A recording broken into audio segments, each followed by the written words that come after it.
నమస్కారం అండి. This is #you. ఈరోజు ముద్రగడ పద్మనాభం గారు చనిపోయిన తర్వాత క్రాంతి పరిస్థితి చాలా దారుణంగా ఉంది. ఎక్కడైనా గూడా వాళ్ళ ఫాదర్ చనిపోయినప్పుడు పొలిటికల్లీ చాలా విభేదాలు ఉండొచ్చండి. వాళ్ళు వీళ్ళని విభేదించొచ్చు, వీళ్ళు వాళ్ళని విభేదించొచ్చు. సొంత కుటుంబంలో ఇండివిడ్యువల్ పొలిటికల్ ఐడెంటిటీస్‌తో చాలామంది ఉండొచ్చు.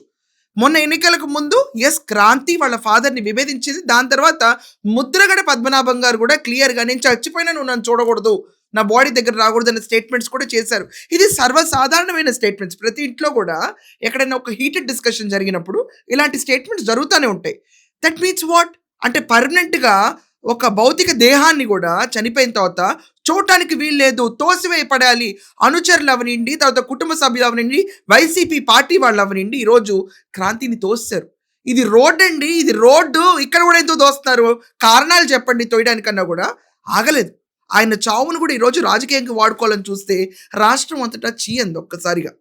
అదే నిజంగా చెప్పాలంటే ఆవిడ ఏడ్చి బతిమాలి రోడ్డు మీద గుక్కలు పెట్టి ఏడిస్తే తర్వాత ఆయన దగ్గరికి వెళ్ళనిచ్చారు. వెళ్ళిన తర్వాత విచిత్రం ఏంటంటే ఆయన ముట్టుకోనివ్వరట. ముట్టుకోకూడదు అంటున్నారు ఆయన ఫాదర్ని. ఎంతన్నా కన్న కూతురు. రాజకీయాలు వేరు, ప్రేమలు వేరు. నాన్న లేరు అని తెలిసిన తర్వాత ఒక అమ్మాయి ఎక్కడికి వెళ్ళి వాళ్ళ బాడీని చూడాలి, వాళ్ళ నాన్నగారి బాడీని చూడాలనుకుంటే ఇదా బిహేవ్ చేసే తరీకా? ఇక్కడ చాలా ఎస్టాబ్లిష్ ఎలా చేస్తారంటే వైసీపీ వాళ్ళు మొత్తం వాళ్ళే డిక్లేర్ చేసేస్తారు. అనుచరులు, వీళ్ళు, కుటుంబ సభ్యులు. ఆఖరికి విచిత్రం ఏంటంటే వాళ్ళ కన్న తల్లిగారు కూడా రానివ్వలేదు దగ్గరికి ఈరోజు. ఇది చాలా బాధాకరమైన విషయం. ఎంత డీప్గా పెనిట్రేట్ అయిపోయినాయో రాజకీయాలు, ఎవరెవరు పెనిట్రేట్ చేశారో రాష్ట్రం అంతటా అబ్జర్వ్ చేస్తుంది ఈరోజు. కుటుంబాల మధ్యలో, పిల్లల మధ్యలో కుంపట్లు పెట్టాలంటే ఇలా ఉంటాయా అని చెప్పి షాక్ అవుతారు. ఏమండి, ఈవిడ ఎలక్షన్స్కి ముందు వాళ్ళ నాన్నగారిని గట్టిగానే విభేదించింది. అందరం చూసాం. వాళ్ళ నాన్నగారు కూడా అదే రీతిలో రిటార్ట్ ఇచ్చారు. అందరం చూస్తూనే ఉన్నాం రాష్ట్ర వ్యాప్తంగా. ఇక్కడ తెలుగుదేశం పార్టీకి, ముద్రగడ పద్మనాభం గారికి ఎక్కడ విభేదాలు లేవు. అక్కడ ఉందల్లా పొలిటికల్ ఐడెంటిటీ, దాని వెనక వాళ్ళు నడిపిస్తున్న వ్యక్తులు అంటే వైసీపీ పైన. అంతే తప్ప ఇండివిజువల్గా టార్గెట్ చేయాల్సిన అవసరం ఎవరికి లేదు. ఇంకా చంద్రబాబు నాయుడు గారు, ముద్రగడ గారు ఇద్దరు కలిసి తెలుగుదేశంలో కలిసి పనిచేశారు. పవన్ కళ్యాణ్ గారు వీళ్ళు కలిసి ఇదివరకు మాట్లాడుకున్నాళ్లే. ఇన్ జనరల్గా ఇండివిజువల్గా చూస్తే ముద్రగడ పద్మనాభం గారు చాలా మంచి వ్యక్తి. కాపు కులం కోసం ఆయన చాలా పోరాటాలు చేశారు. కానీ 2015లో మనం ఒకసారి చూసుకుంటే కాపు ఉద్యమం అప్పుడు రత్నాచల్ ఎక్స్ప్రెస్ని తగలబెట్టే ఐడియా ఎవరిది?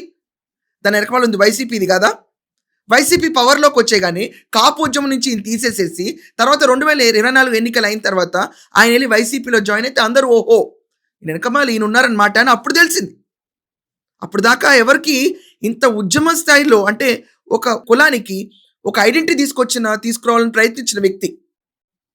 ఇక్కడ అట్రిబ్యూషన్ పర్సనల్గా చేయలేము ఆయన పైన. అక్కడున్న వైసీపీ పార్టీ పైన వ్యతిరేకత అందరికీ.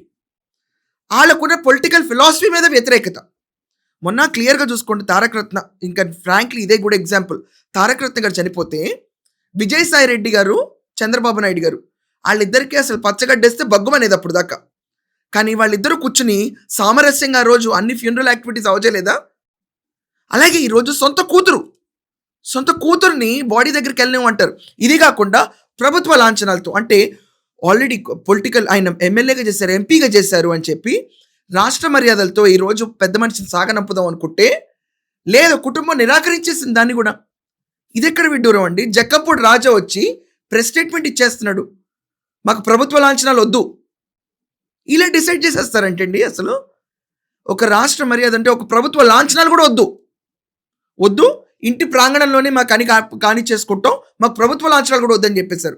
కన్న కూతురు నీడ్చిపడేస్తున్నారు, కనీసం బాడీని ముట్టుకోకూడదు అంటున్నారు. ఇది చావును కూడా అడ్డం పెట్టుకుని వైసీపీ చేస్తున్న డ్రామా. ఇది చూసి ఏదో అలజడి లేసిపోతుంది, రాష్ట్రం అంతటా పొలిటికల్గా చేంజ్ వస్తుంది అనుకోవడం తప్పు. ఈరోజు ఎమోషన్స్, సెంటిమెంట్స్ ఆఖరికి చాలా మందికి ఈరోజు క్రాంతి పక్కనే ఉన్నాయి. ఆ అమ్మాయిని మామూలుగా వెళ్ళనిచ్చి వాళ్ళ ఫాదర్ని చూసుకొచ్చేసి ఉంటే పని అయిపోయేది. వెళ్ళారు, నమస్కారం పెట్టినారు, వచ్చేసారు. కానీ ఒక ఫాదర్ని చూసే రైట్ అండి ఇది. బై బర్త్ వచ్చే రైట్ని వీళ్ళందరూ ఎవరు డినై చేయడానికి? ఇది రాష్ట్రం అంతా చూస్తుంది. మీరందరూ చూసే ఉంటారు. సబబా కూతుర్ని కన్న తండ్రి దగ్గర కూడా వెళ్ళనివ్వకుండా ముట్టుకోకూడదు అనే ఈరోజు ఆంక్షలు విధించడం సబబా? స్టేట్ ఆనర్తో పంపించకూడదు, మాకు నిరాకరిస్తాం అంటాం సబబా? ముద్రగడ పద్మనాభం గారు మెయిన్ టార్గెటా, లేకపోతే ఆయన వెనకమాల ఉన్న వైసీపీ కుళ్ళు కుతంత్రాల టార్గెట్ కింద ఎవరైనా ఇష్టపడరు? దీని గురించి ఖచ్చితంగా మీ ఒపీనియన్స్ రాయండి. That's all for now. Thank you.